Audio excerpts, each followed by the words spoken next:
Okay, Avenue Church, Pastor Ken here. We're tackling another one of the submitted questions from our God's Design series. So, this question was essentially, can a person be born gay?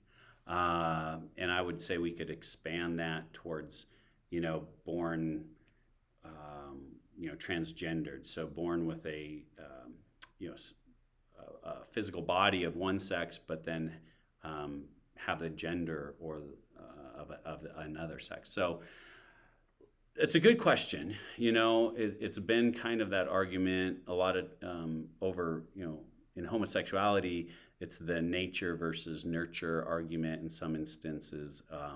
Does a person maybe have same-sex attraction because they were just born that way and had that bent, or were there situations and experiences in life that kind of pushed a person to go that direction?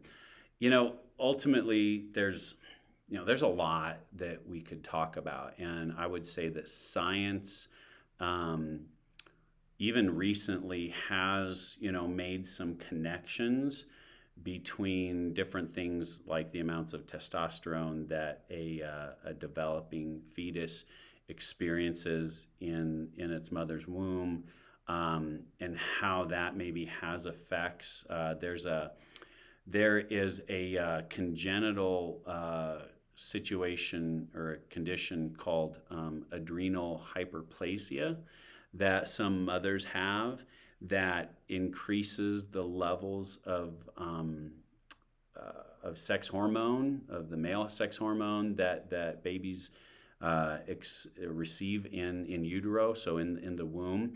And studies have linked that girls who have had these higher levels in the womb display more male typical play. So when they're followed, again, this is a medical condition that they can determine that a mother has, and female children born to these mothers that have been exposed to more male hormones in the womb tend to prefer toys that are generally preferred by boys, right? And so again, there's not a lot of argument necessarily with that. And the point of the question, though, is it really asks a deeper level question, which means, are we all morally responsible for how we live, regardless of physical factors as well as environmental factors? So to me, the nature versus nurture argument isn't really all that important in the context that in no case is a person really exempt from being morally responsible for how they live. So here's another way to think of it. Men who have higher than normal levels of testosterone, right, the male sex hormone, males who have higher than normal levels of testosterone tend to be more irritable, aggressive, can be more violent than, say, men who have a regular level or a low level of testosterone. And so we would all agree that a male with high levels of testosterone is not exempt from moral behavior. So like if you're a man with high testosterone, you can't go and punch somebody in the face and be like, I got high testosterone, it's fine. No, you're gonna be held responsible for your actions, even if there's a chemical imbalance in your life that predisposes you to anger or violent behavior, right? Nobody gets a pass.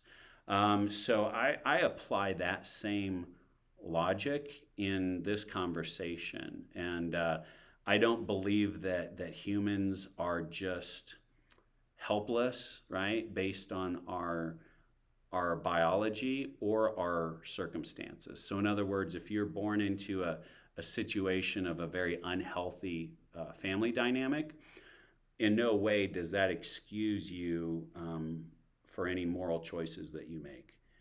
Or if you were born with any kind of physical predisposition towards whatever, it doesn't change the moral responsibility that we all have. And so again, if we accept and understand that God's design dictates how we live, I think it's also appropriate to acknowledge that some people, whether it's through circumstances or through biology, may have a harder time just wrestling with following that command or following that design, but it doesn't excuse any of us, right? Because we all recognize we are born with a sinful nature. So it doesn't matter if my sinful nature predisposes me towards being sexually immoral in a heterosexual way or sexually immoral in a homosexual way. I recognize we're all sinners. We have a sin nature. And so our sin nature is going to dispose us to being sinful, however that plays out. And in no way does it excuse us, right? Galatians 5:19 says, when you follow the desires of your sinful nature, the results are very clear. And sexual immorality is at the first of the list. But it's also impurity, lustful pleasures, idolatry, sorcery, hostility, quarreling, jealousy, outbursts of anger, selfish ambition, dissension, division, enviness, drunkenness, wild parties, and other sins like these. So no one gets a pass to indulge in any sexual sin or any other sinful activity, irregardless if you have a predisposition towards that, right? We are all commanded as followers of Christ to do what Galatians 5:22 says. It says the Holy Spirit produces this kind of fruit in our lives: love, joy, peace, patience, kindness, goodness, faithfulness, gentleness, and self-control. So we are all called on by God, regardless of how we are predisposed to sin, to submit ourselves to God's design for our lives. And so that's really my answer to that question, is that there may be dispositions in our lives physically towards one thing or another, but God's commands are clear. God's expectations for our lives are clear.